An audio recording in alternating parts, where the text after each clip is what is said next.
this unfold, because like LaFell said, the meta has been evolving, and I think it's going to continue so as we jump into game number 1 here in this best of 3. Again, an elimination match. Will it be Ultra Legends getting the first blood or CFU Gaming? Let's find out here. Ultra Legends going to be on the blue side, facing off against CFU on the red side. Mina versus Cambodia for our first elimination match. And immediately, Dark Lord in trouble. Dark Lord, yeah, he's going to be fine. He did have to pop the Purify though too. Actually on both sides across the map, a lot of early aggression. I guess this is what we can expect from both sides, but yeah, they're gonna have to check that in. And also, I don't know, I guess I've asked this so much over in the Philippines on desk, but how do you feel about the Lucas in the jungle? I don't feel too great about it, I'm not gonna lie. Mainly because you don't, the only reason why you want to have Lucas is so that when you are contesting neutral objectives, the CC immunity is always such a powerful tool, and he's great at creating space forcefully. There's nothing you can do to really stop that, which is great for OP's side, but now, Rice Cream, is he gonna be okay? I think a one hit on this actually pops the flicker, so good thing he does. No first blood drawn just yet. Gonna have to play this slow. Again, CFU committing a lot of battle spells very early on. They need to find some sort of trade back, because once level 4 starts rolling through for the side of CFU, Ultra Legends, I think they are the ones who have to take the first step back, right? Because Rice Cream, he doesn't have the flicker, so there's no guarantee that they can cancel out the feathered airstrike. Things should be fine here. Yeah, he's gonna be fine then. That's what I like to see with the gold laners, man, right now, is a lot of that kind of 1v1 action, because they know that for the majority, you're not going to be joining the fights, unless, of course, you're a Mozkov, which we've seen that quite a bit. You know, one Spirit Destruction towards these objectives will get you there. So, meanwhile, the teams will go ahead and set up for the 4v4 on this. The level 4s are available. Boxy doesn't have the kick yet, but the feathered airstrike will come down. Boxy takes a little bit of hits. Wadu trying to zone them out, but it's already going to be the first blood for Rise Crim. Throwboy does fall, but Detective will get the turtle, and it looks like we're going to take a quick little break here, but looking at it, they trade kills across the board and then an objective for CFU. A little awkward to call the pause in that fight, but we'll see, because this might just be the first time we might actually use our rewind system. Finally, it's been years and we've been asking for it from Wonton since forever. If it does come down to it, we'll leave our marshals to handle that. But in the meantime, yeah, coming to those level 4s, I'm surprised that Ultra Legends were fighting for position, right? Yeah. It really comes down to, can we take control over that river brush connecting into the mid lane? And it's such a powerful position, because now Farsa either has to play on the far end by Tri-Brush to get access to her feathered airstrike without getting disrupted, or has to walk through purple side. Either or from purple side is a very volatile position when flicker's available for that Arlet. At the end of the day, Lucas still at level 4. I'm expecting him to be the one to secure this upcoming turtle, but again, big assumptions here. So, depending if we jump back into this game or not at the current time, like, he did secure it, I believe. He was able to secure the turtle, but that's the thing, you have such an advantage around the feathered airstrike early on, and I think they play that well. And it would have been maybe a little bit different if Boxy was actually level 4 and he had the kick available, but him and Wadu did a good job at just zoning out Ultra Legends. Oh, whoa. I hear sounds. Okay, we're back into it. So Rise Crim will go down. It's a double for Detective. Okay. So jump back in. Yeah, he got 2 kills and he did get the turtle. Oh yeah, so we're not pulling it back this time round. Looks like a little unfortunate for Ultra Legends. I'm not sure who called the technical pause in the first place. Regardless, CFU will get this initial push onto Pharaoh's side, as Box CCCCC is going to be on this top side. CFU at this point of time, pretty good, because now that Detective with 2 kills underneath his belt, first items are going to be a little accelerated for him. And with that first item, I'm not sure what he's going to go for, right? Is he going to go, you know, build the Fury Hammer into the War Axe, or go straight off with the War Axe, knowing that he has to tank a lot more damage coming into these fights? Yeah, I feel like it's been a while. You know, it's been a while since we've seen Lucas specifically in the jungle, at least over in the Philippines region. For, you know, he was up there in the beginning. Wadu, though, Consecrate going to get Final Slash out of the feathered airstrike here and takes the brunt of damage as Quanok picks up a kill. Good response. Boxy thinking about it, but won't actually commit. But with Detective here, they want to put pressure on this orange buff. He knows he's got a lead and a level advantage too. Gonna go for Throwboy. There's the kick. Not the angle they're looking for, though. Now Dark Lord going to join this fight. Boxy is in trouble, though. Going to get final slashed. Rice Grim, whoa, Detective goes down. They find Boxy as well, and it's a big pickup for Ultra Legends. That was such a huge whiff from the Beast Bomb. Maybe if that connected, they could have done something else. Opie was about to get the Feathered Airstrike back online, too. Really unfortunate. CFU Gaming have the right ideas, but they're forgetting about priority. Look at this fight actually occur, because we do see the initial movements from the side of Dark Lord, and that makes all the difference in these types of fights, right? He's holding on to his... he already used his Falling Star Moon early on, but more importantly, it's that final slash that turns it around, and you can see that Rice Stream is getting even more value from it on the laning phase for this Moskov. Right on cue there, Gideon. As soon as you mention the final slash, you get a nice little look at Rice Grim finding Sing up top. And now this second turn of the game is going to be up. Little traction pulse thrown out there. Still going to be controlled by CFU for the most part. But they're going to have to fight for this one. Boxy, once again, trying to zone them out. There's the Feathered Airstrike. Wadu gets the turtle secured, though.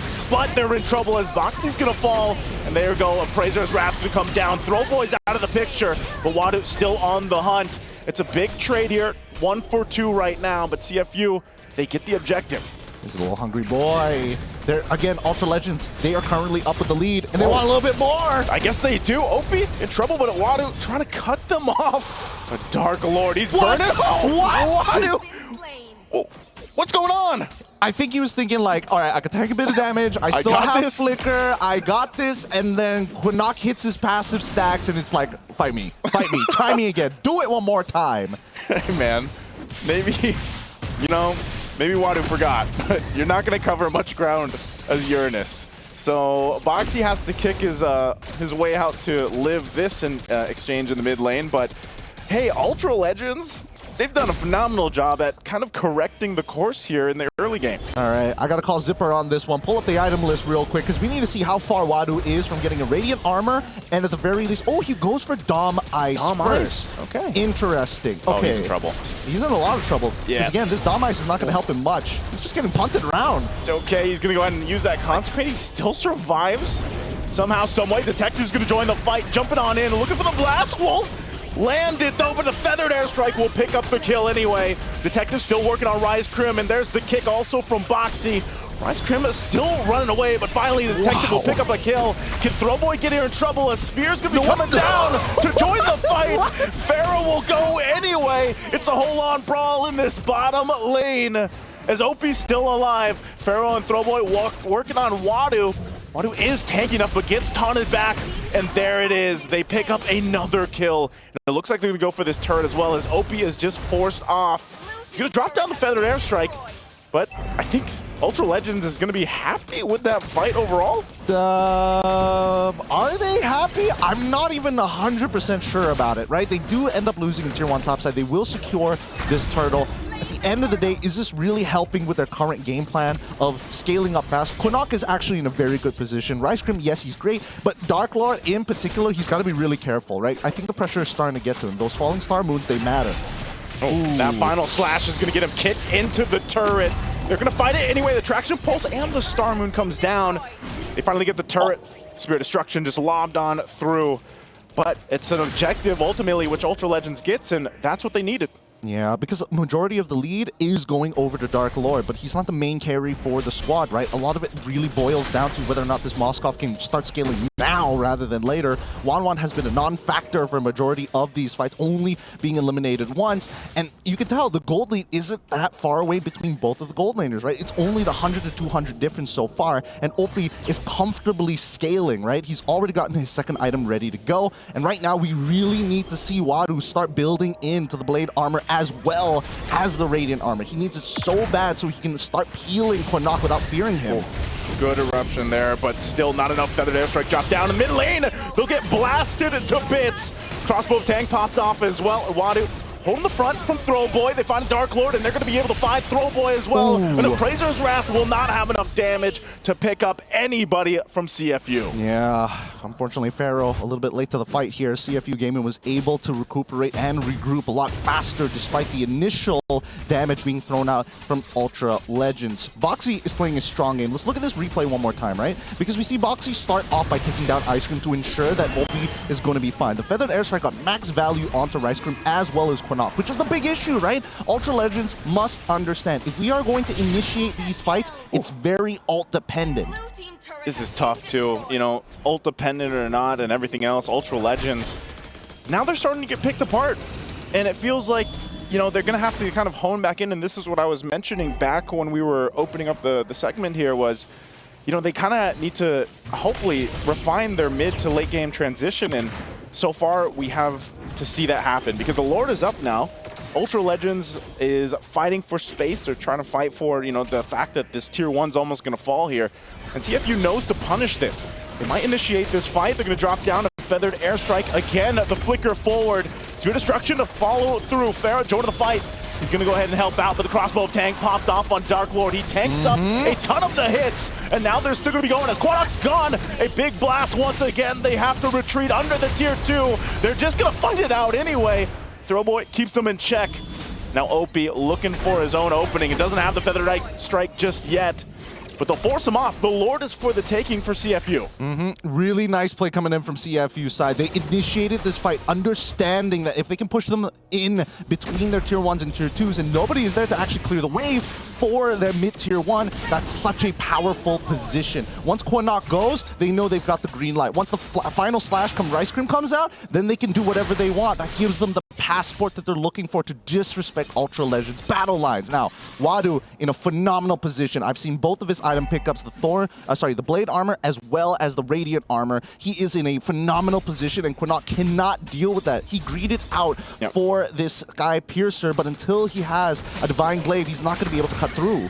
And like you mentioned, you know, that's what Wadu really needed. He needed to be able to go ahead and be that kind of just front line for the most part. And Aboxy's been doing a great job too on this Cho, as difficult that it is to sometimes find those angles. He's going to go ahead and get traction pulsed in onto the turret. He could be in trouble. Tries to get away, but the turret's still going to be worked on. They find it finally, but there's the crossbow of Tang as the airtime is there. Still under the turret. Zing not able to pick up Throwboy though. So they traded out the 1-for-1. But the objective's secured. Shields are going to be popping up here, and they still have to deal with the Lord. These conversions from CFU are so very, very good. I got to give it to Rice Cream. He has an eye to punish his opponents. He's very similar to Boxy. However, he can't get into his own head. They need to sacrifice these outer tier turrets. Inhibitors are by far the most important at this point after your mid tier 1. Therefore, CFU Gaming, as you see them attack, they're not attacking head on. They're attacking in these side angles. Look at this. Traction pulse once again. Energy eruption going to be able to find. Sing it gets out though. And the final slash will whiff it. So nothing to convert there for Ultra Legends. See, this is what I'm talking about. It's final slash versus feathered airstrike. Both of these effing ultimates. It's just, they're really, really pivotal for these squads. Now, Quinnock, he finally gets the Holy Crystal ready, set, and to go. And Dark Lord is actually doing a decent amount of damage throughout these fights. I saw his item build earlier, right? Enchanted Talisman Oracle, he's got the Sustain.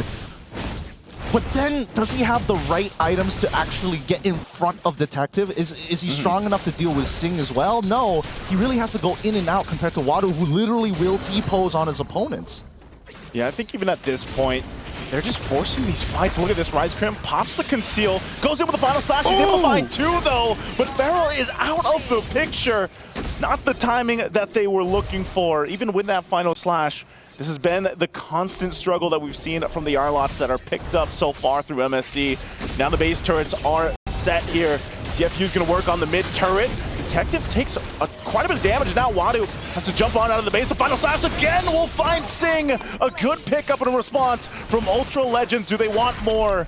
They stop OP from the feathered airstrike a little bit longer. Throwboy will jump on forward, but that might be all they get. Marksman for marksman on either side. Sing, you gotta be careful, right? Because it's really hard to react to the final slash. Even though you have an inbuilt Purify, you're still going to get disposition unless you got really fast fingers. Even if you're dispositioned for half that second, that's more than enough for Ultra Legends to really jump upon you, because their whole lineup, every single person, has CC.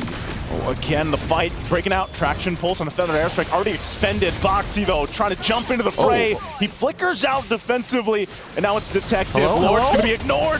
They go in the fight anyway. Detective is gone, and the fight still going on as Wadu going to be the next target. Pharaoh does want to overcommit Zing just around the corner alongside Boxy. They're going to go for Dark Lord here.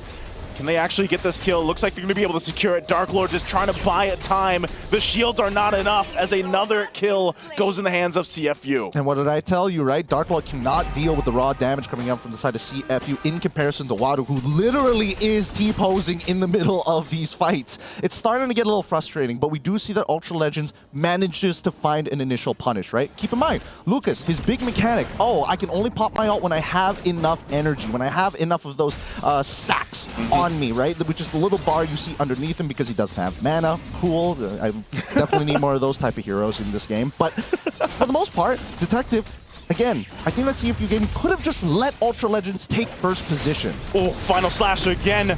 Forcing the fight, a Spear Destruction. Pharaoh's going to join the fight, but Rice Cream could be in trouble. Detective now going for Pharaoh. He pops the Wind of Nature, though. He's still going, but he has enough damage to pick it up as Quanok is gone. But Throwboy came in, got the Lord, but they're losing the fight. 4 down for Ultra Legends. Going to be making it 5 here. It's going to be a wipeout as they go through, as Dark Lord doesn't have enough. And CFU Gaming might have lost the Lord, but they're going to get the wipeout they needed. The mid turret goes down, and they have the push with the minions. They'll take first blood in this best of 3. Really great target prioritization coming in from CFU. You could see the forward thinking in a lot of their plays. The itemization was good, and even so, Ultra Legends, they just fell in between the smokes and the mirrors, and they couldn't tell how they needed to play it out.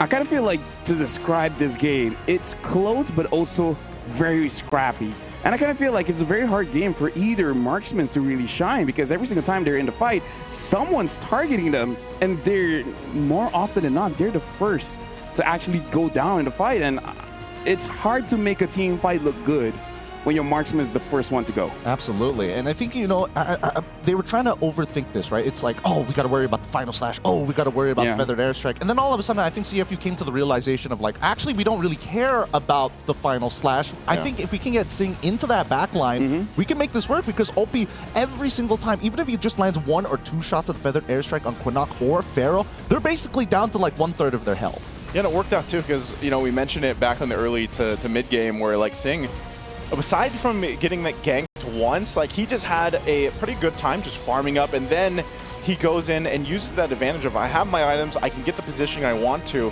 Especially, I think a big part of it is, as you mentioned, Gideon, once Wadu got those defensive items, the Radiant Armor and the Blade Armor, he was enough to go ahead and zone out a lot of this. And then Detective, like you mentioned too, was a lot of the timing when he has that ultimate available and he can actually put pressure on the right targets, and a lot of times it was Pharaoh. He was able to pop out the Wind of Nature. He was able to get a lot of the battle spells out, and that just worked out really well for the fighting plan of CFU Gaming.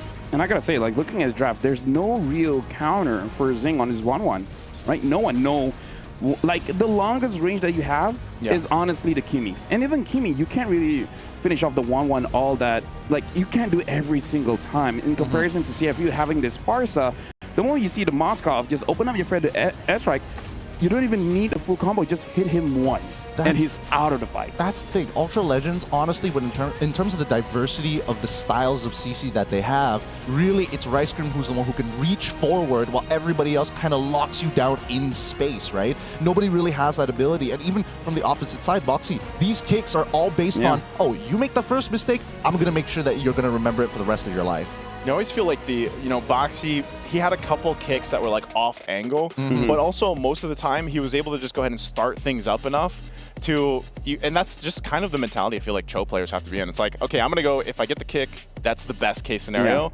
But if I start the fight up, then at least I force this fight and hopefully the team can follow through.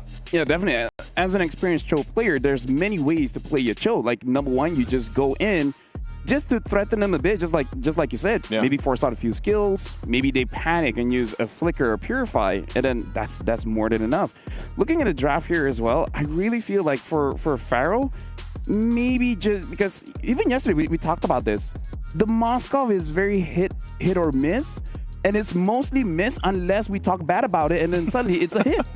Yeah, it's, I don't know, it falls like a strange set of music theory, Unless right? you're stealing objectives. Stealing objectives, yeah. But that's the thing, right? All marksmans are a little bit more like item dependent. I would say the exception being Wan, because again, 2 items is pretty good for her, 3 items is already great. But then we look at the emblems, right? And I'm still questioning why Quinnock decided to go for, hey, Quantum Charge is the way to go. I need the extra bit of heal, extra bit of movement speed, when really, I think it would have been better for him to just go for the weakness finder, because again, he's working in tandem with Throwboy, and Throwboy needs that extra 1 or 2 seconds to kind of like get that reset from the energy eruption to start the combo again. Same with Rice Cream as well. I really feel like Ultra Legends, they have a rough idea on what to do going up against CFU. It's just that not complete just yet, because we see like patterns like, okay, good moves, okay, good team fight. There are moments, but again, just that missing piece. I really feel like if Pharaoh had a better time in this game, it could have been them winning this one. Oh yeah, it totally could have, right? And let's talk about the items here. This is where I have a bit of a bone to pick with Dark Lord. As much as I didn't like the fact that he was missing some pretty pivotal falling star moons, his build is very traditional in terms of the rank setting, right? He goes for the Enchanted Talisman, the Dom Eyes, into the Oracle. I would have liked to see a bit of a switch up here. In terms of the anti-heal, I get why he has to take the Dom Eyes this early on, but I think that the Oracle could have been switched out for a Athena Shield, or maybe even slowly built up eventually to a Blade Armor to deal with Sing for the most part, right? Just absorb a bit of the damage and eventually you can get the Winter Crown later, or just go for the Winter Crown early, right? Because everybody on the side of Ultra Legends were really worried about it when she was up in the air, throwing his, in that crossbow of Tang, and then chaining it together with everybody else, especially on the squishier targets. I would say Winter Crown, but I kind of feel like Zing didn't do too much to warrant that Winter Crown. But yeah, I kind of feel like there are moments where the Winter Crown could really help out the fight. I mean, looking at just the overall damage and everything else, it was kind of like, yeah, Zing didn't really show up till like later on. But then, I think Gideon mentioned it already. It's like that was why it worked so well with Opie, because if you just land one feathered airstrike, you're gonna bring people's health bars down enough where then you have that good synergy between the crossbow of Tang, where it's like now it's a lot easier to go ahead and get that off, get those resets in and everything else. And yeah, you know, Dark Lord, as you're supposed to be, you know, alongside Throwboy, it's like, ooh, you're not tanky enough to go ahead and take that damage, for example. Yeah. Sorry, I just saw Pharaoh did less damage than Rice Cream. So that's Dark Lord at least did 84,000 damage. Now that's very impressive, and especially considering Opie is the highest damage coming in from CFU, 85,000. So honestly, Dark Lord did a lot in that game. It's just that, like you said, maybe some different item options just to make sure that he can stay in the fight longer. Yeah. And maybe we could have seen a different kind of result here. Yeah, again, it's not about going in and out of the fight. That's something that Ultra Legends don't really want to do. If they take space, they want to hold that space for as long as possible. In terms of macro, they could have shifted their attention down towards Moscow's side of the map, and I think that's what they really needed to do. Like, sacrifice a couple of these objectives. It really doesn't mean much to you at the end of the day. Work on your economy, and eventually you can look to outscale CFU, because that was the main idea for Ultra Legends. Now this is a rare sight, seeing the mid laner as the carry, sure, but mid laner as the rich guy. Oh yeah. We definitely don't see this every day. The mid laner is the rich guy, is the carry. I mean, why do Boxy's as wingman? Like, it still makes sense, but my God, let's talk about Opie, man. Like, he got a lot of gold in this game. That's why I say, you know, it's interesting when, or as much as we've seen, like, for example, the Farce does not go through so much, or still these mid laners that are so proactive, and I feel like Opie is that guy. I mean, when we saw their journey videos back on day one, you know, he was the spokesperson for that, and it was, you can see it in his gameplay, and I mean, the most apparent to me so far was even on his Kimmy. It was phenomenal. So now that he gets his hands on the Farsa here, and, you know, running with the emblem set that he did, he had the lethal ignition. Like, he had so many opportunities to work with space. A lot of times it was him just joining these fights, walking up, and he was very active on the feathered airstrike. I mean, just look at these off angles, right? It kind of forces Ultra Legends to kind of pick and choose which side of the battlefront that he must address straight away. And I think, well, let's not forget about Opie's gold, right? He's getting a lot of this gold because, again, Zing not farming as hard, you know, getting caught off every once in a while, and then there's Detective with the Bijou bomb vest ready to just jump at their opponents, because that's the thing. The only time we see a Detective end up dying, it's either he makes a silly mistake like, oh, I'm 1 HP, I'll walk back into the fight, or I don't have my ult, maybe I'll just try and create some space and then realize I don't create as much space without the ult form. Yeah, and I gotta say, like, OP has basically played every single role. Maybe some of the other roles, habits bleed into the mid. Is like, I need to farm, right? Yeah. Right, and like minions are good, right? I need items, I need to carry, right? Like, I really feel like it does help them out a lot, understanding how each role thinks, making it so that it's easier for him to actually capitalize on everyone. Yeah. I think looking at the positioning here too in these highlights, it's just like, you know, he does a really good job at just finding the right place to set up for the most time and dropping down the feathered airstrike and even dropping down the stuns. Like, it was good enough for Opie, and that really shows just his experience again as a player. Yeah, I think at this point, Ultra Legends, they just, if they are going to try and bring this 5v5 against CFU, they need to make sure that CFU Gaming is questioning their macro. Do I have to split them, or do I have to stick together? That's the main thing that we need to see from Ultra Legends. I mean, right now I want to bring it back to everyone coming here, coming to the MSC, into the EWC. Everyone has their own stories, has their own struggles.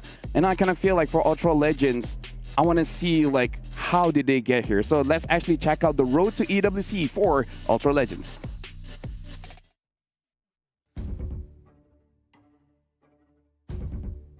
The most dangerous thing about going against us is that we play like a team and we depend on each other. It feels great to be in AWC. We had a difficult journey to be here, and we will do our best. Of course, it's a great honor because it's my first team win and I won it and qualified to this EWC. Oh, Troll with the Tsunami Slam! It's Pharaoh to secure the Lord, and Pharaoh with the kill as well. Dark Lord will get Cuffin. Look at them. They're blitzing this. They're rushing into the back. My toughest moment is when we was playing in lower bracket finals and the electricity went off. So we had to go in the car and play in wild data. We had a hard group and we won. But look at Rice Cream, that's the shortcut. They will jump in and just brawl at you. Pharaoh gets the kill towards Troll, and that's a Sky Piercer popped as well. Dark Lord getting Sanji. It's Sano screaming in pain. Agony is in their eyes as Falcons, they will get their wings clipped.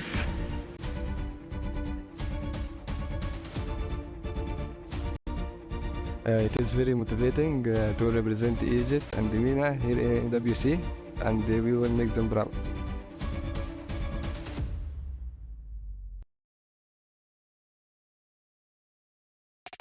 Talk about a story. Not just did they win against Falcons, but they had to do it in a car. Like, if you look at their story, it is absolutely amazing. But speaking of which, for you guys at home, I hope you guys are playing MLBB after this game, because we still got to see who makes it through, because the All-Stars are still here, but it's only up until the 5th of August. So just a little bit after MSC. So make sure you guys play now and actually complete all those tasks, because there's a chance for you guys to get a Popol and Koopa skin.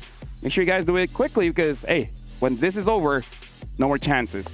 And now let's talk about this game again. What does Ultra Legends really need to do in terms of the draft or the gameplay for them to get a win against CFU? I think a lot of it comes down to, can they make CFU question their decisions, right? They need to start posing multiple different problems rather than having to go head first every single time and say, if we win the 5v fight, it's a simple answer, but sure.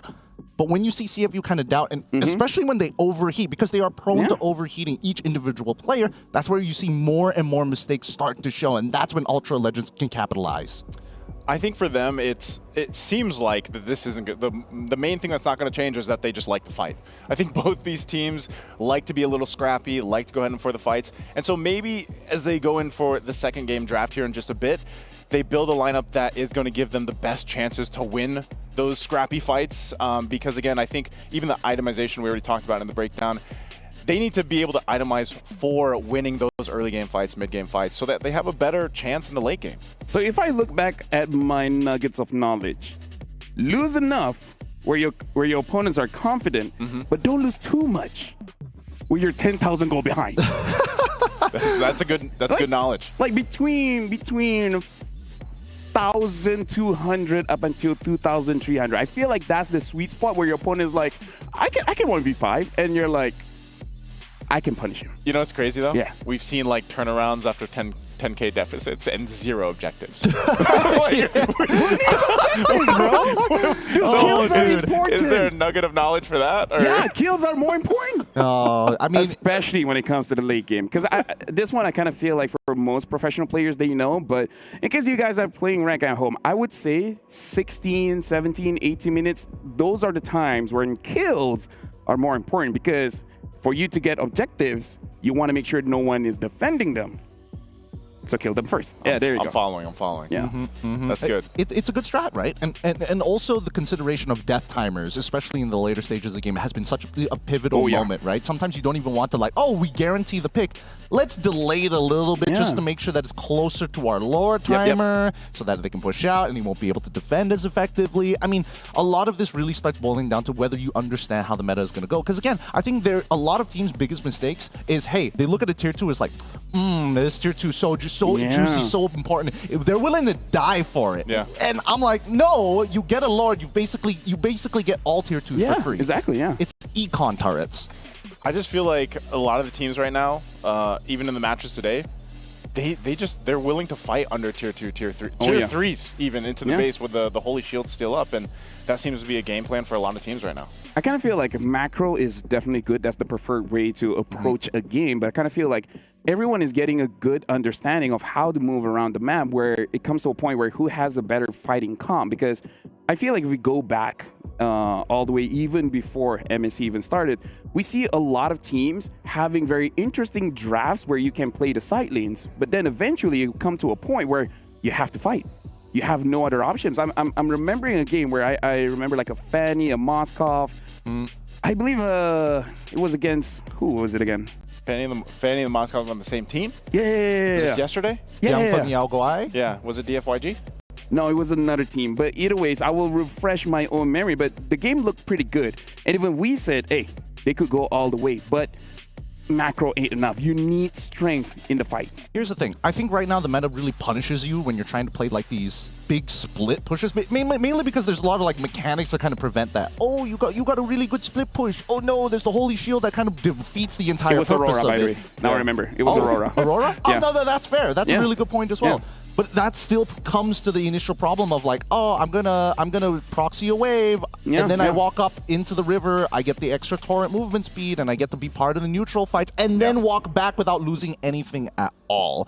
I feel like there's just been a really, like, I am also a fan of the meta right now. I mean, we think back of last year, MSC's meta was very staple. Like, it was a very solid game plan every single time. And now I feel like there's a lot of breathing room for different things to happen. You know, you still have your standard picks as we get into this draft here, but also you have these kind of unorthodox strategies that seem to be working for specific teams out there.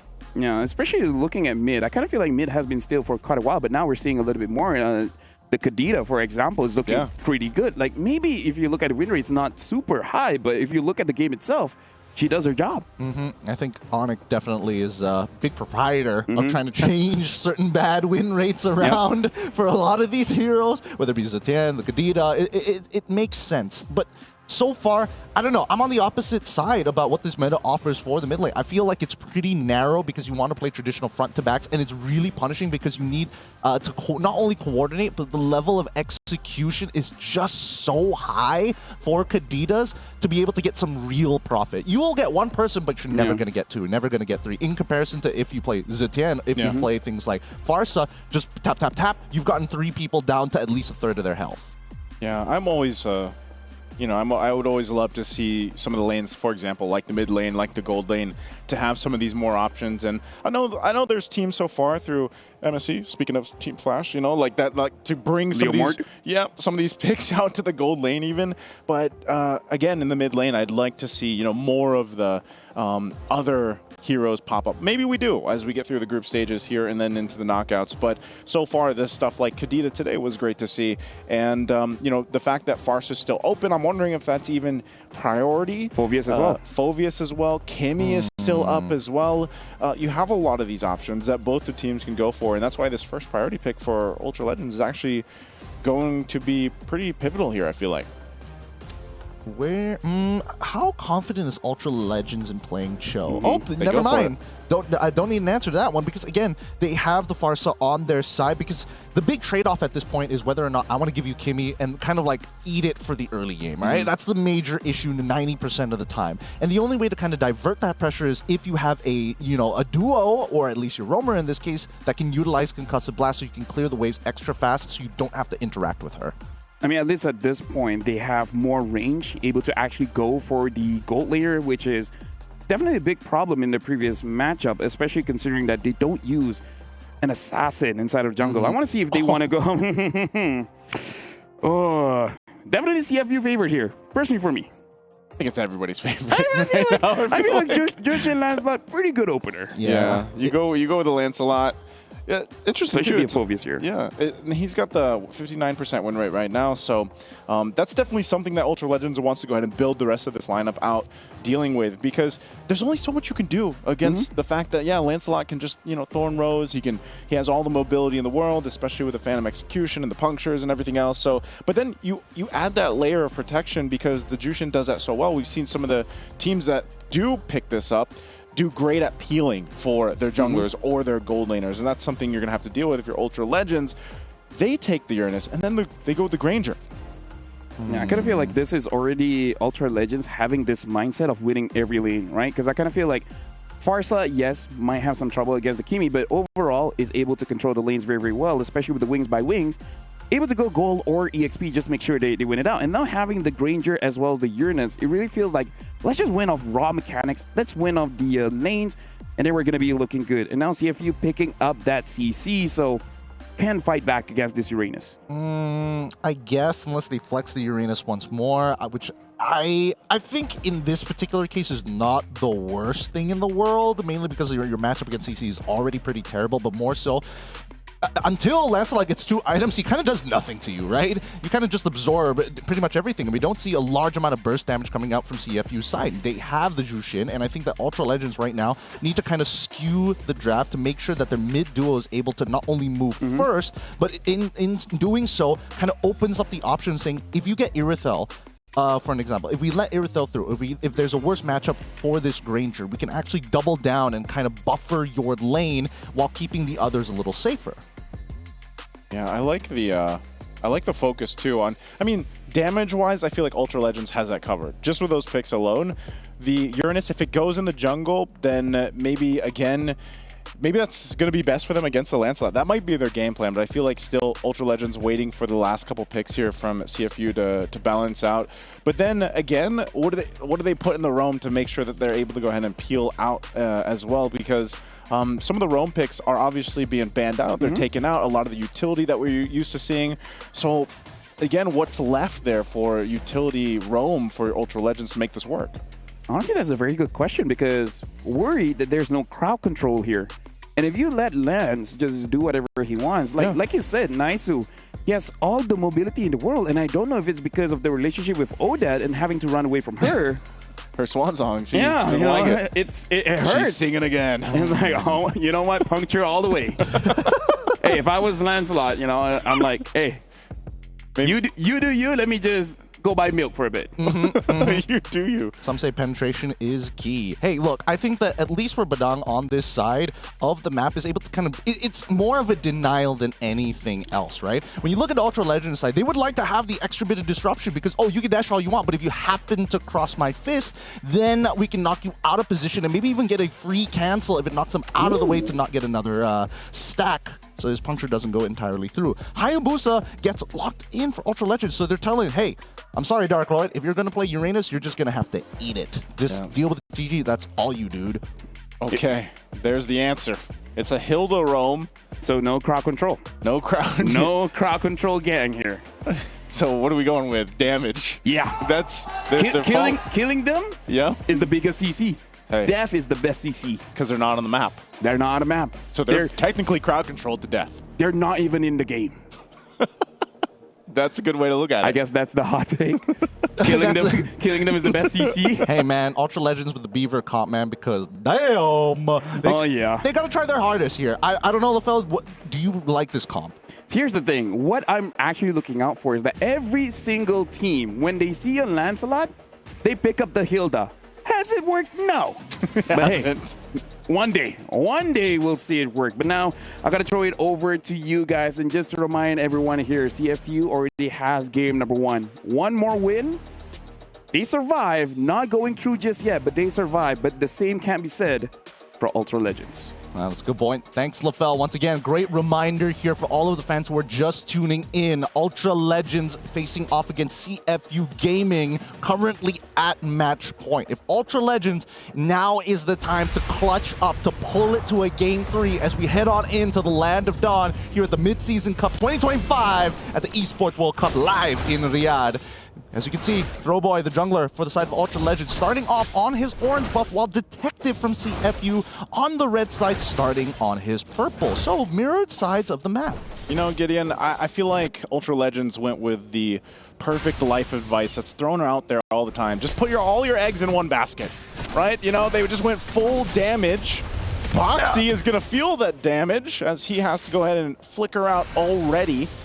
So that might be the game plan. Ultra Legends overloads on one thing. You go, you get the damage off. You have great profiles early game, especially if Throwboy can somehow, some way get an early snowball rolling. I feel like that's going to put Ultra Legends in a really good position, especially when these objectives come up. I totally agree here, right? Because right now, Ultra Legends are just making sure that they're bypassing and kind of cheating the early levels by saying, Dark Lord, he's going to struggle at level 1. So let's quickly get him to level 2. And once he's out of that level 2, now he can out-sustain Wadu. Wadu can build up as many stacks as he wants. Dark Lord can say, whatever, as long as I'm taking damage, I can sustain in this lane. Now, I think they need to start shifting all of their attention down to the bottom side, right? Oh, OP, gonna get shadow killed, and there it is. First blood going to the hands of Throwboy. This is exactly what we were just talking about.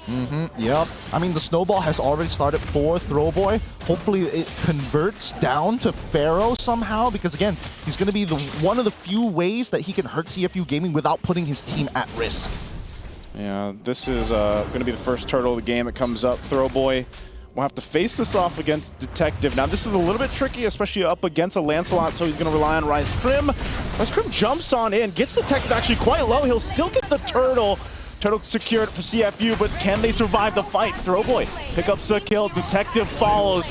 They're all quite low here. CFU's trying to run back to the turret as OP falls next. A massive pickup already for Ultra Legends. No! Wadu, what are you doing here? And Zing jumps in, flickers out, he gives him another kill, and make it another as Ultra Legends just gets everything. Zing was looking to correct his mistakes from the previous game. It's like, sorry guys, I extended the last game a little bit longer than I should have, but this time it's gonna be different. I swear to you. But as we saw this fight progress, they're just a little too tanky. The base damages from the side of Ultra Legends, like Dark Lord, there is no killing him at this point. You clearly do not have the burst damage to do it. Detective needs 2 items. Wadu needs War Axe. Oppi, probably never going to kill Dark Lord unless he's got he's fully stacked on his Sky Piercer. But he's 3-0-2 now. He's 3-0-2. He's kind of strong. He's going to be a big problem. I mean, he's going to definitely dominate the top side of the map. Yeah. That's basically your lane now, if you're Dark Lord. And hold on, another play in. They're not giving him a chance to breathe. Opie will fall, make it 8 kills now in total for Ultra Legends. Hey, I think they are following the game plan. Just throw damage at CFU. Yeah, and right now the walls are crumbling down for CFU. This snowball lead is actually really good. 3 minutes into the game, 3.7. That's one of the higher leads we've seen so far for this squad. And now they're transversing it down to the bottom side. Saying, I don't know if you're going to escape this. You don't have a flicker. He does get out of dodge. So now Rise Crim going to be in a bad position. Gets zoned out completely from the rest of the squad.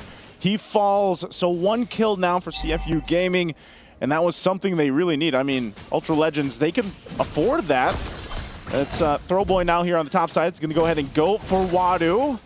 Doesn't commit, though, so still, Turtle's now up here. I think that Ultra Legends got to be careful, right? They can't start diverting their attention. If they want a clean conversion for Pharaoh, they need to make sure they're working as 4. Okay, Turtle for the taking. Detective's going to work on it. He takes quite a few feathered airstrikes, but he will get the turtle. Can him and Opie get away? And it's just too much damage as Detective falls. And now Opie just throwing Dark Lord around. He's going to go ahead and use that flare.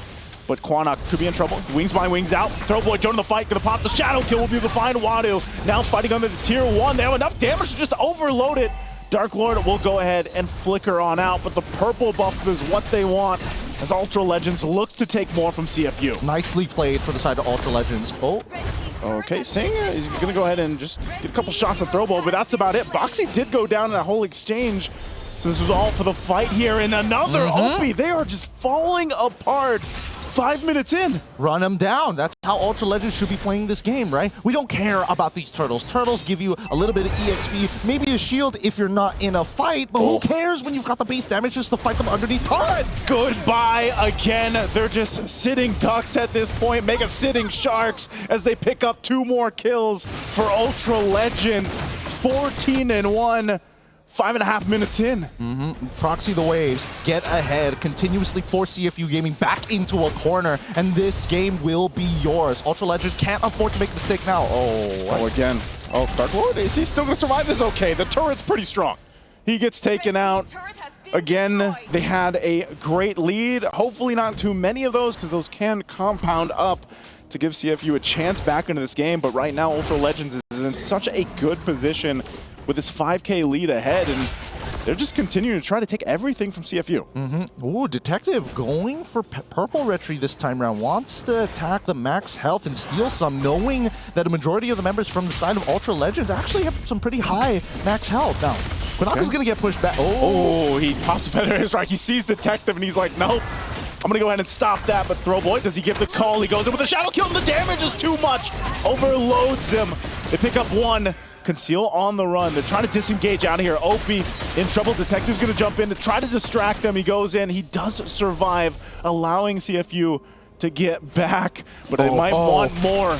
Quanok, is he going to actually go for this? Again, CFU not in a good position to really do too much. This is a death march coming in from Ultra Legends. Nothing to lose, everything to gain, and CFU are feeling the wrath. Every single time they walk into their jungle, they're seeing 3 to 4 people. Oh, good flicker from Pharaoh. Good flicker. He's still going to be alive again. Oh, Detective will go ahead and pick up the kill anyway. They desperately needed one. Pharaoh out of the picture. Quanok could be in trouble. Opie, they flicker forward. They're able to find Rise Cream. This is a chance for CFU to turn things around. Dark Lord, quite tanky, but he goes down anyway. 3 picked up for CFU. What is this hero? What is this Lancelot? 1 HP, jumps into 2, chunks out Quanok down to 1% of his HP, walks away, and I mean, I get it. Dark Lord doesn't have a lot of damage, but the Ionic stacks is ridiculous. Like, look at Detective, right? Keep your eyes on him. Jukes him, goes down to Quanok, gets put down to 1 HP. Guess what? I'm gonna put you down to 1 HP, and had that puncture connected, he would have killed him. Lance too much, as LaFell said. It's just, what is going on? I don't know. I guess he's just going to be highly contested, either that or eventually in the knockouts we see him on the ban list, but wait, man. The total gold for his team is 22,000. Zipper, pull up the item list. We need to see where he's at currently. I think he only has the War Axe, right? Yeah, just the War Axe. Dude, what is this hero? What hero can do this? Zing could be in trouble. Gets out with a flicker. They're going to drop down the Feathered Airstrike. Zing has all the space to work with. And now Detective and Opie trying to make it the way to the fight. He's got the Thorn Rose.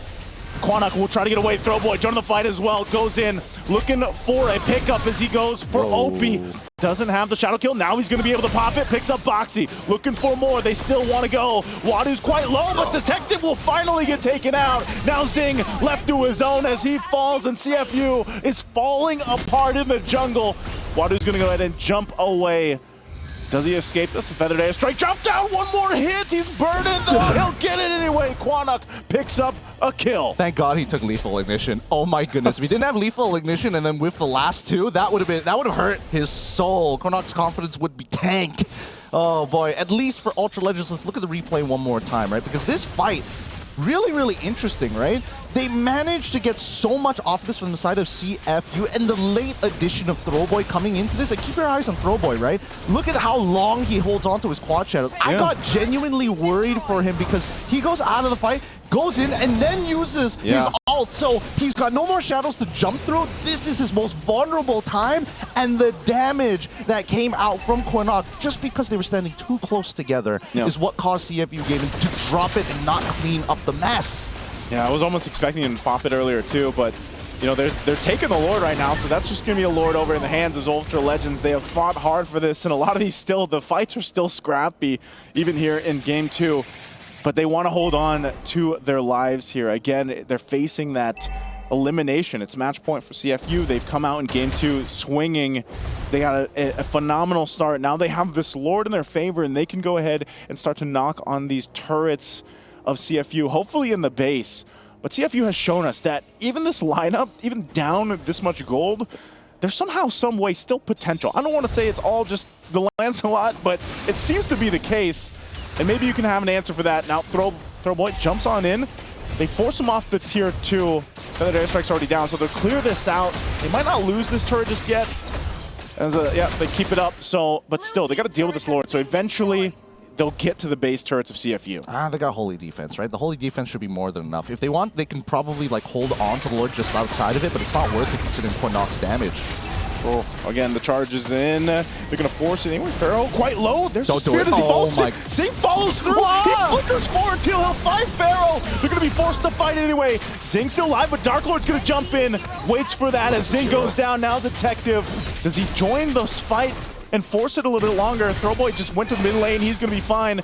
Goes for the orange buff. Will take it. Dark Lord still tanking so much of this.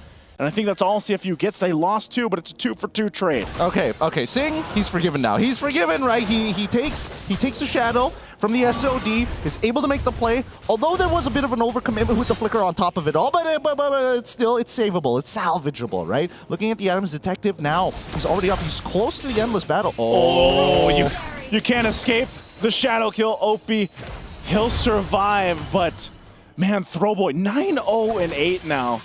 I feel like he's just having one of his best games so far that we've seen him.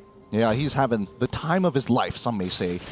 And for now, that time is starting to run out here because as CFU Gaming, if they're able to defend another Lord push, the Feathered Airstrike onto Zing, so good. Okay, they're going to go ahead and go for this middle base turret. Throwboy is a threat enough. They'll get forced off of it. A little bit of health left on that base turret in the mid lane for CFU, but man, look at this damage that we see here. It's just, obviously, it's all blue, and CFU has so much room to cover if they want to catch up here.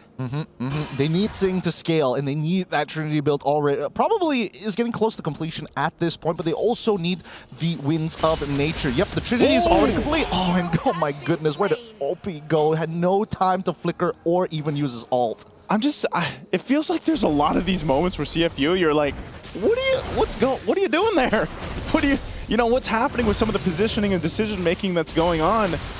And maybe they're just kind of scrambling at this point, being this pressured, because I just feel like the pressure in terms of the map and trying to get the resources and everything else is just kind of getting to them a little bit here. Yeah, CFU Gaming is very, some might say emotional. I would say that they are momentum based, right? If they're feeling good and they have that push, that initial first blood, the whole team is riled up. That's when you see CFU Gaming coming up with some insane plays of their own. But right now, Ultra Legends have all of that momentum, grinding CFU Gaming down to a stop. And you can see that Throwboy is now starting to get a little disrespectful, right? Yeah. The siege from Ultra Legends is just so much better in comparison to CFU. As long as Quinox is able to at least hurt Zing, I don't think they have anybody else who can clear waves as effectively, right? Detective will need to commit and put his body on the line, which Ultra Legends will tax. This was the game plan all along here from Ultra Legends, right from the draft. Overload the damage profile, and they've done just that.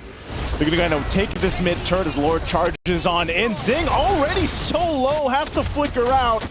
He's going to go heal back up, but Boxy jumps in. Now the front of it all. Zing jumps in, pops the Wind of Nature. Doesn't find Pharaoh, but he's going to go ahead and take Quanok down. He's left alone. The team can't get to him as they deal with the Lord. And now CFU in trouble. A shadow kill going to be popped off. Again with a Feathered Airstrike. Detective will go in for the last-ditch effort, but it's not enough. Still with a few members left. Can they end it here? But Opie and Wadu and Boxy might be enough to keep CFU in this game. It was messy, it was scrappy, but they'll stay in it. CFU Gaming, they have to start talking to each other. Something is going wrong here. Sing jumps into the middle of the fight. Does CFU Gaming hold one person at the Lord and then create a pathway to allow their boy Sing to actually walk away safely? Or they could double down and try and commit to the fight. Because again, Pharaoh, he wasn't expecting to see Sing be that confident. As soon as the Winds of Nature was purchased, he's like, let's 1v1 right now. Hey, keep them guessing, you know? Like, that's if you want the best way to win, just keep them on their toes. Oh, man. No one else would do this, but I will. I don't know, but they're running out of balance here, running out of toes to keep them afloat. And Ultra Legends, it's a 6.2K, but at least they defended against this Lord, which is what we were looking for in the first place. Now, CFU Gaming, at this point, the extra gold is only to start switching out items, but look at the damage taken, right? Dark Lord is basically unkillable in a lot of these scenarios. And sometimes Dark Lord is dealing enough damage to hurt Sing before the fight even starts. Yeah, it's... I guess the way to make this work for CFU is continue to buy yourself time. Like, you know, you got some of the defensive items, at least for Sing, the Wind of Nature at least, and, you know, for the rest of the team to kind of catch up there, especially these objectives. I just don't think you see them in a world of contesting them, and it might be better for them to just go ahead and be in the base and try to make that happen.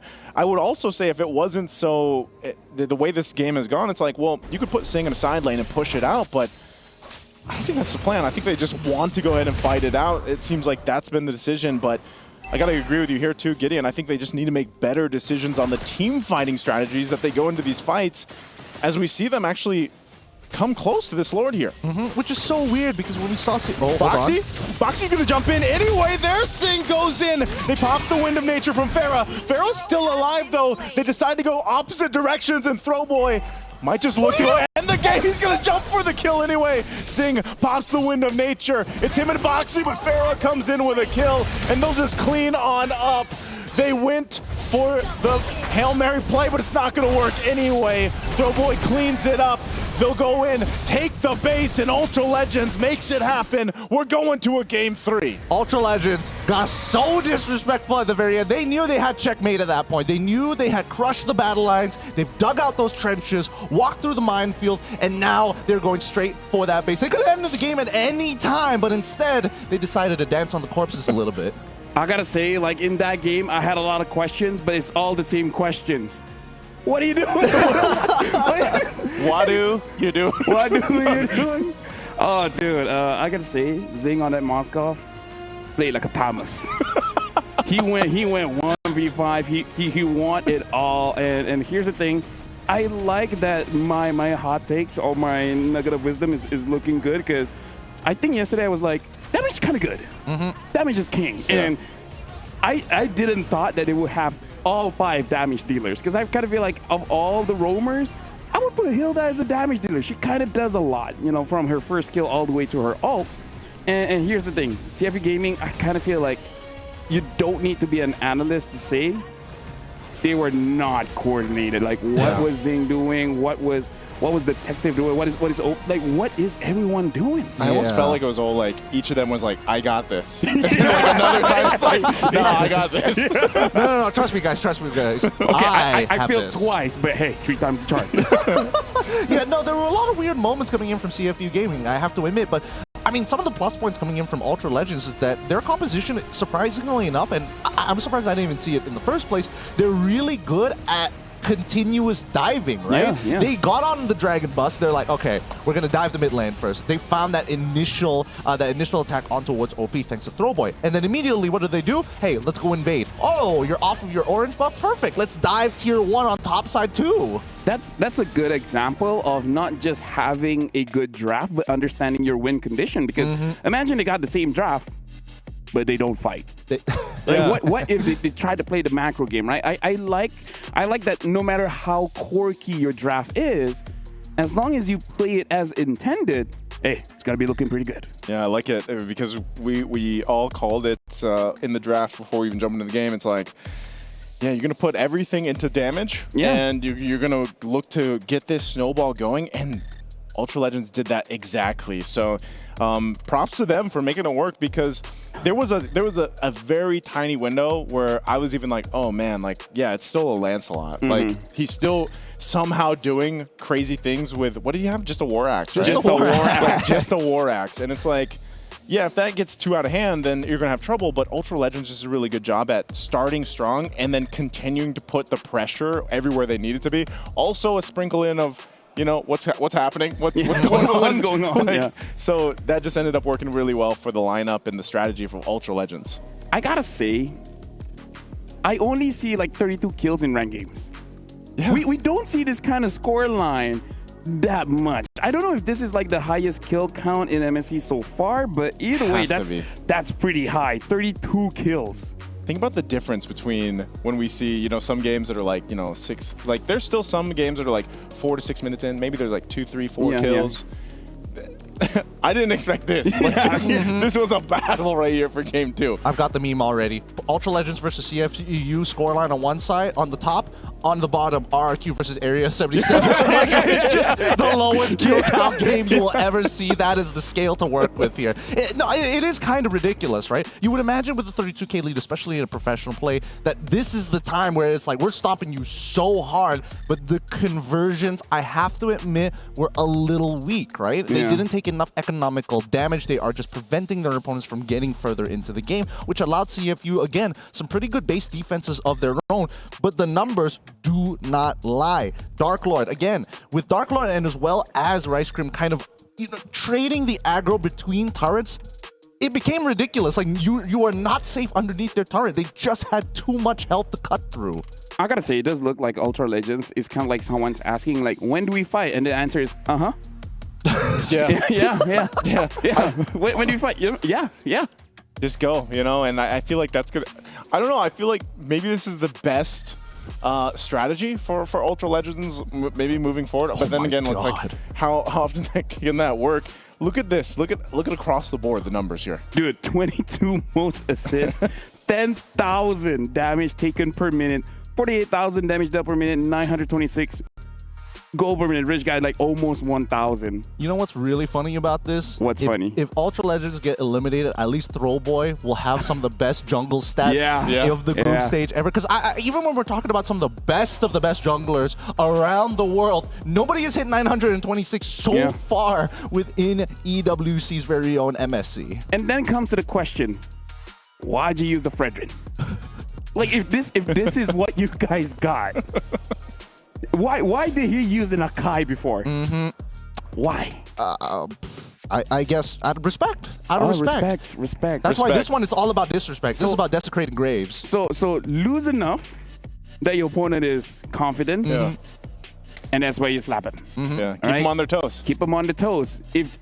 Let them not know what's going on, right? The Don't element let of them surprise. move. Yeah, because, I mean, you see how they play. For the first time, we're seeing that Ultra Legends literally do not care what your game plan is anymore, right? You got to react to us because we will always make that very first move. And admittedly, you know, Ultra Legends definitely, you know, put their foot too hard on the gas and may have broken the floor sometimes, but generally with the lead that they have, it's almost impossible to make too many mistakes. Like when you're seeing Throwboy, every time he presses his ult, he's almost guaranteed to kill every time. Gideon Naisu, I kind of feel like if we have a tier list, all right, for heroes, I kind of feel like Moskov, he doesn't fit in the tier list. You just got to put a few faces there. It's like only them. Yeah. It's weird because it's so hard to utilize. We're so used to seeing Moskov be picked up so much, right?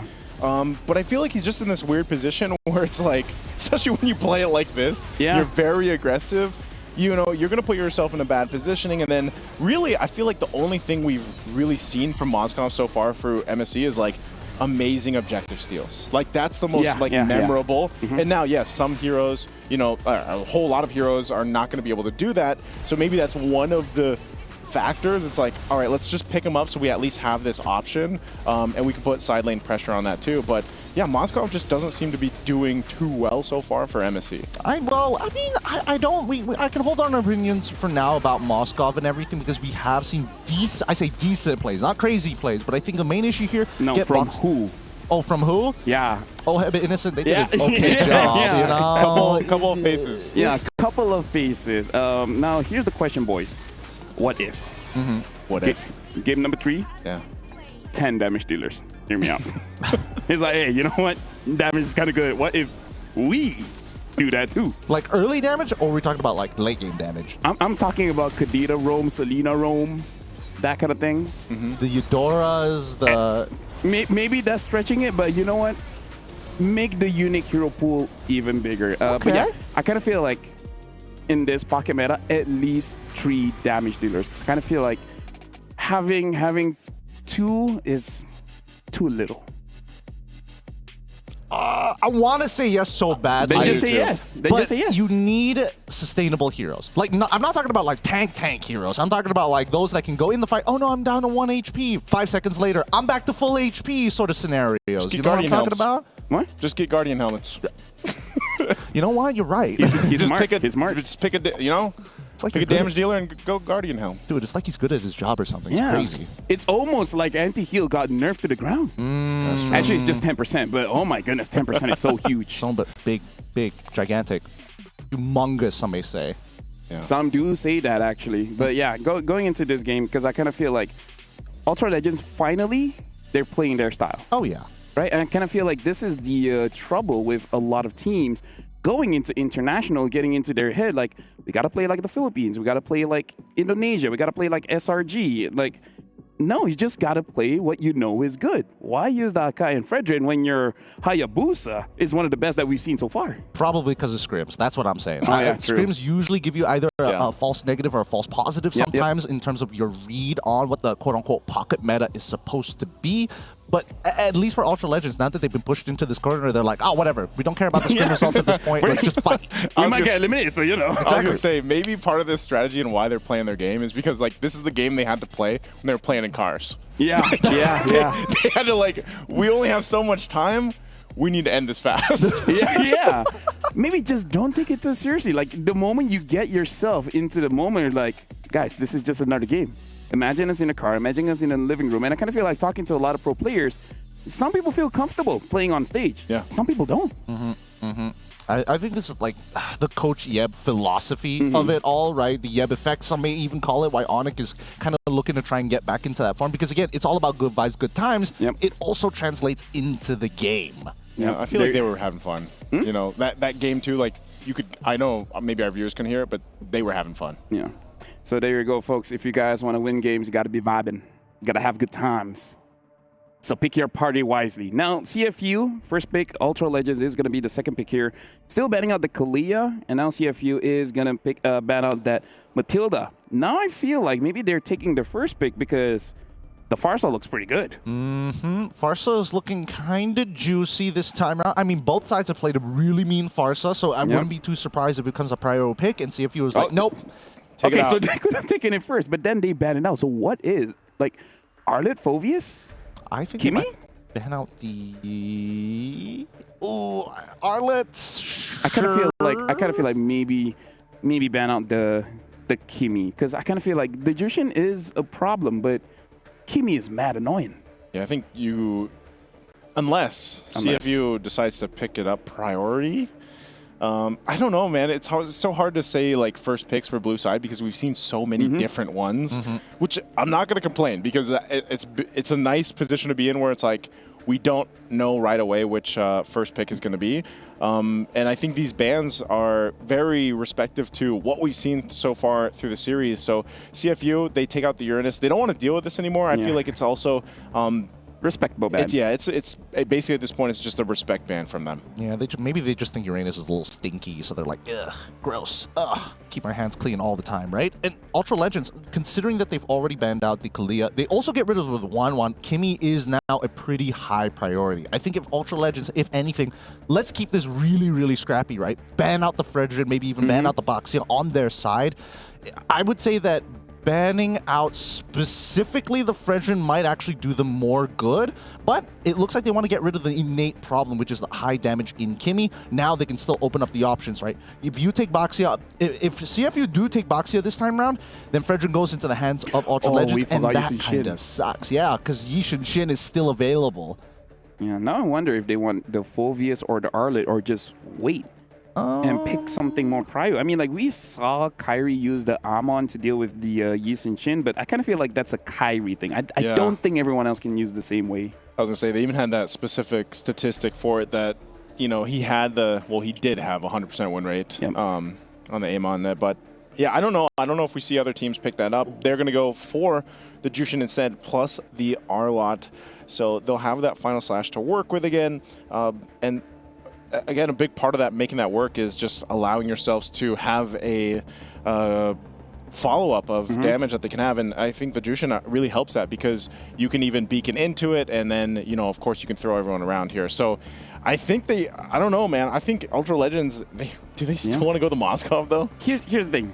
You know what I don't like about Arlott? Is that usually when we see the Arlott, it's going to be a utility jungler. Yes. That's the reason why I don't like the Arlott. Yeah, I mean, not now. Not now. Interesting. I wasn't expecting Lancelot to kind of be part of this lineup, but I think that even for CFU side, they were like trying to make a hard prediction on it, right? Let's go for the Baxia, even though the Kimi is already out, even though the Kalea is already out as well. Their only option is Fredrin unless they know Lancelot. And now that we do see Lancelot, it kind of compromises CFU's comp, right? Because where does this Baxia want to do at this point? You've already shown them marksmans. You can't even flex the Yishin Shin at this point. Baxia has to go roam or must play in the EXP, most likely the roam. So, I think, and this has been the case, I feel like, for the series so far, is having one of the heroes that you could flex, but again, that you're up against the Lancelot. What have we collectively decided that is the answer to the Lancelot? Just because you...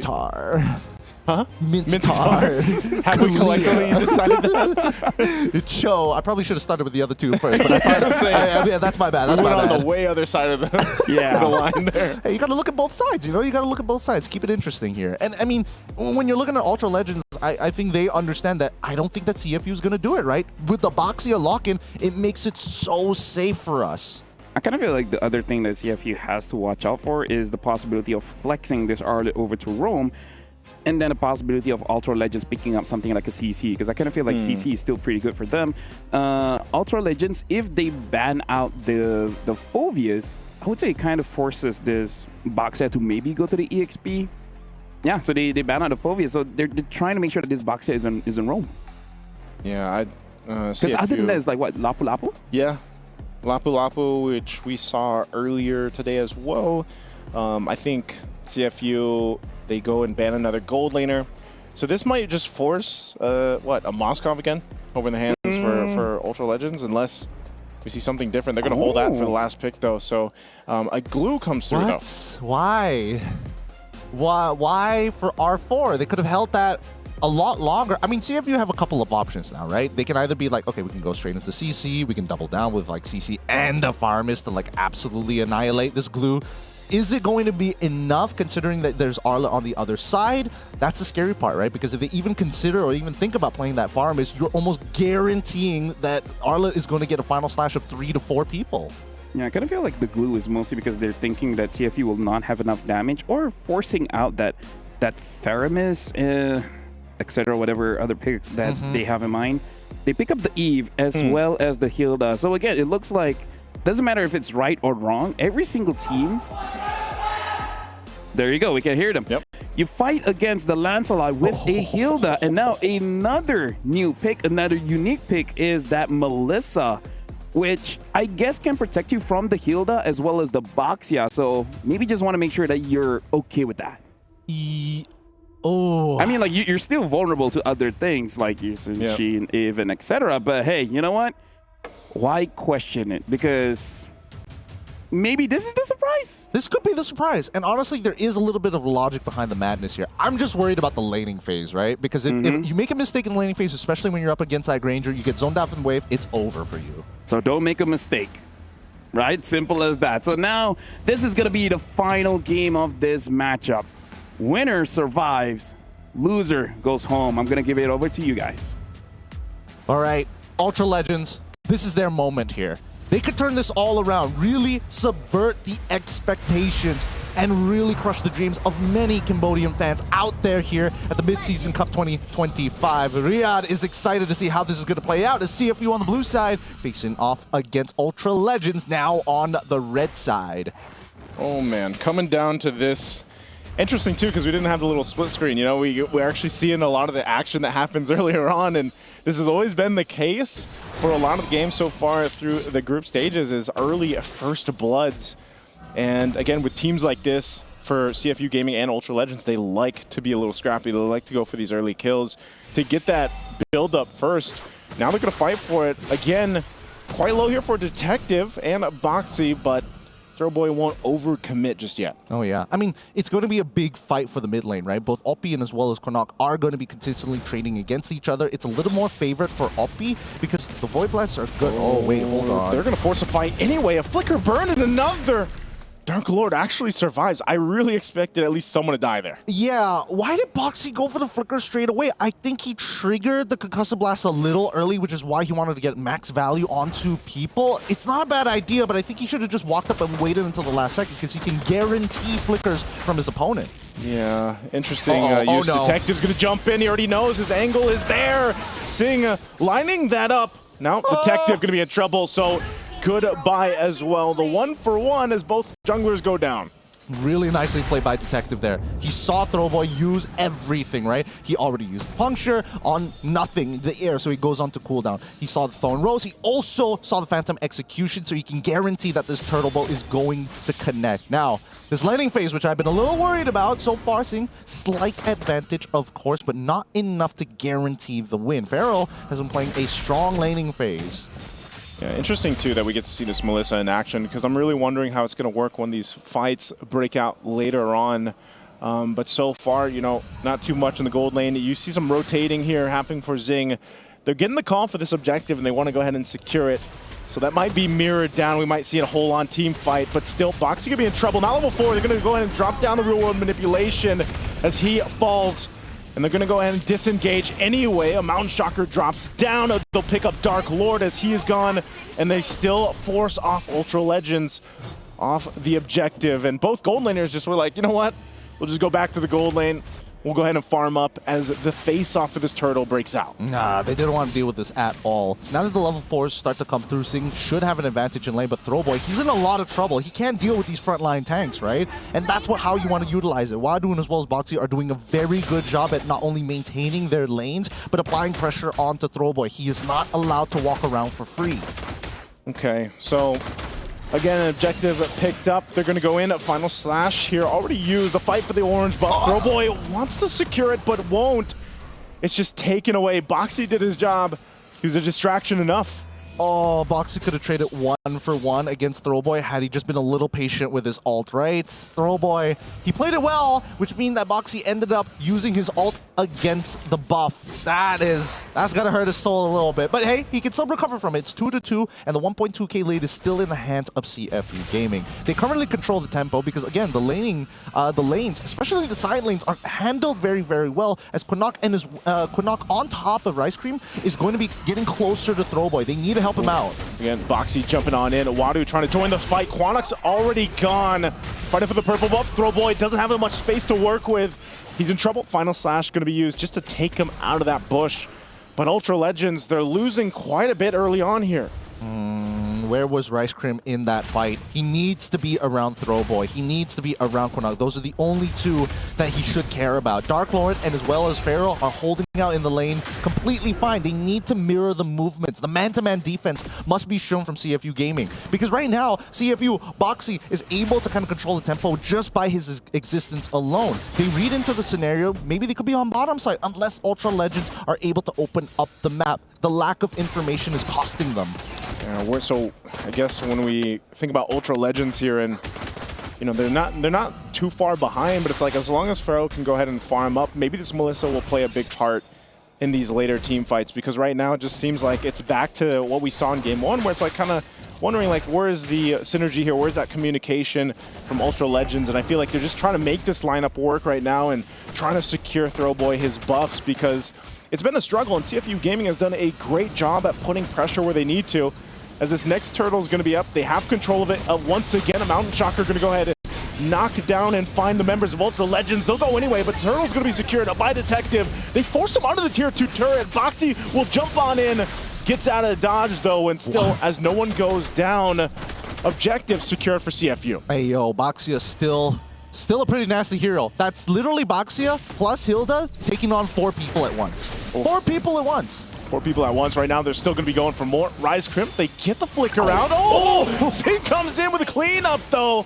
A great shot there with the Death Sonata, so good timing from CFU. Hey, a God-given headshot right there. Zing, not gonna miss it, right? He needs to be very proactive, must understand where his battle lines are because his tanks are shredding. Like, they're not even peeling, they're absolutely shredding Ultra Legends, and that chafed skin exposes the sweet meat underneath that Zing must take advantage of. I mean, at this point, now that he's eventually going to build up, I'm pretty sure he already has a Sky Piercer at this point, or should at least be completing the Sky Piercer. Those stacks are going to be very vital because Ultra Legends, as the game goes by, Dark Lord is going to be an ever looming problem for them. And unfortunately for Grangers, they really struggle to deal with glues until they get a Malefic Roar. And that's still pretty far down the line. It seems like they're working really well with this 4K lead, though. Final Slash going to find Opie. This might be a moment as Dark Lord picks up a kill. Now Pharaoh going to be in trouble. Zing joining the fight, but he's off on the angle. Pharaoh runs on back. They're going to force it anyway. They bring Wadu back, but Boxy is going to put pressure on the backside. Tries to go in between the turrets and will be spotted on out. So Opie's the only one that goes down. At least Ultra Legends able to find something. Man, nicely played by Ultra Legends, and more importantly, really good on blocking the shots coming out from Zing. They cannot afford for him to get further into this game. He already has a 1.7k lead, being the majority shareholder in terms of the gold lead. Detective, he doesn't mind. He's currently 2 levels up onto Throwboy. In terms of denying resources, CFU Gaming are really good at transitioning and converging on these types of leads by taking away the smaller camps from the side of Ultra Legends, forcing Ultra Legends to kind of stick closer together. I mean, look at this, right? When they do, they saw the registry come out. That's going to be a free turtle for the side of CFU Gaming. Yeah, so they'll be 3 for 3. Now putting pressure here in the mid lane. RWM already dropped by, and there's another body for Zing. He's able to find another. Mountain Shocker dropped down, and they're forced off of the turret as CFU gets double objectives here. Turtle as well, and then the turret now Throwboy should be able to get out. An off-camera kill too as Quanok falls. Now Throwboy gets back to base, but right now, man, CFU is just taking what they want. They're taking everything from the Legends. Oh, no plus ultra this time round. CFU Gaming playing like sharks in the water, and they can smell the blood for sure. They're taking everything off of the map. No bit of gold is left wasted for the side of CFU Gaming. And these Cambodians, right? Detective already at level 12. Zing already at level 11. They need to just play around the RWM. Because again, Ultra Legends, they don't have any answer to the RWM other than Pharaoh. And even then, Pharaoh doesn't have enough items. Yeah, and if he's caught in it too, it's like, you know, you can still technically get damage even if they go away. So trying to hold on what they can. Throwboy trying to clear out this lane so they don't lose too much of the turret here in the tier 2. They're desperately trying to hold on. But again, they can't really do much. Quanok gonna be in trouble. Opie gets taken down, so at least they find something again, but they have so much ground to cover here. You know, how many more times can they do that? No, they should stop doing that, right? Why was OP using his RWM when literally none of his teammates are nearby? They know that they've cleared up the top side, therefore by process of elimination, I wonder if they're on the bottom side of the map. Conceal's gonna be used. A Rice Crim, the next target. He's overloaded. Can't even use the final slash. And now Ultra Legends in a tight spot. Detective goes in, but he backs off. Boxy as well, I guess. It's just CFU being like, you know what? We won't get more. I don't understand why Detective didn't traceless into that, right? He could have killed Throwboy. He definitely could have forced Pharaoh to use his ult, but even with the two crits from his range, he should have been able to kill Pharaoh in 2 hits, no problem. So, I don't know. Kind of weird there. A little bit weird, but either way, it's a safe play from Detective, right? If you're not chasing for these kills, you might end up giving away your lead. Because keep in mind, he is 3 levels ahead of Throwboy, and the Lord is coming up. So the safe option is now, might just be the final nail that CFU Gaming could ensure to get an inhibitor turret early on in the game. Does Ultra Legends want to actually contest this despite being down so much here? 7,000 gold behind. You can see Throwboy's just going to be on that bottom side. Maybe puts pressure, but as soon as he's spotted, actually, you know what? CFU's just going to go for this anyway. They blitz the Lord. They see Throwboys down there.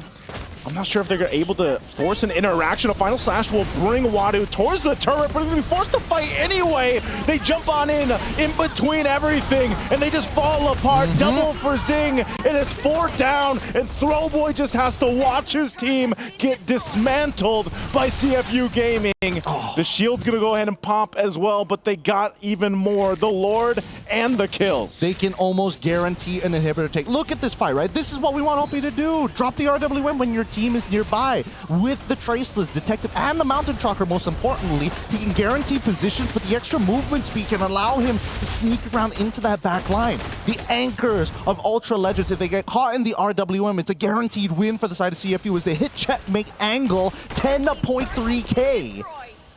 This is going to be a tough one. Even though this is only that first Lord, they still have a couple Holy Defenses online. This will take so much work for Ultra Legends to go ahead and stay in this game, because it seems like CFU is just willing to go ahead and force these fights.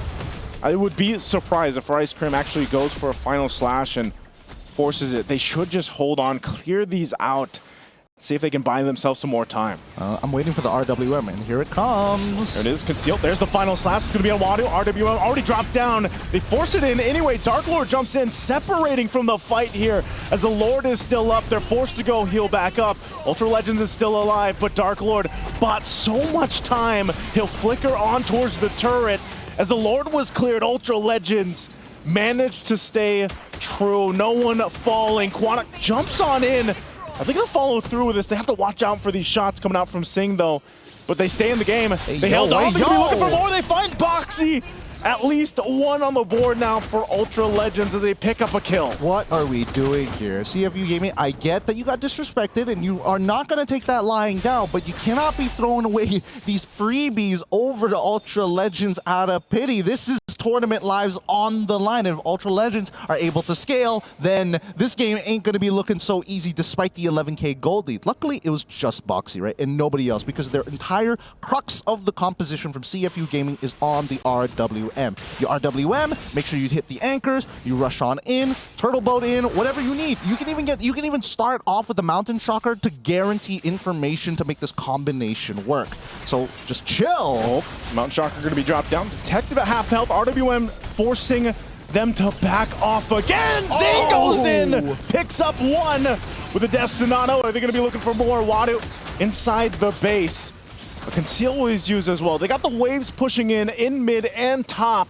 And without Throwboy, can Ultra Legends stay in this? Again, Turn Lives up for grabs here. CFU ready to fight. They're going to force Rice Cream on the defensive. They're held back, but Zing goes in forward anyway as Quanok has to go back to heal up. They got to clear out the minions. Quanok, there's the final slash from Rice Cream, but he's gone. And now CFU, the shark bite is too much to handle as Ultra Legends has to bow out of MSC. And that's the momentum we were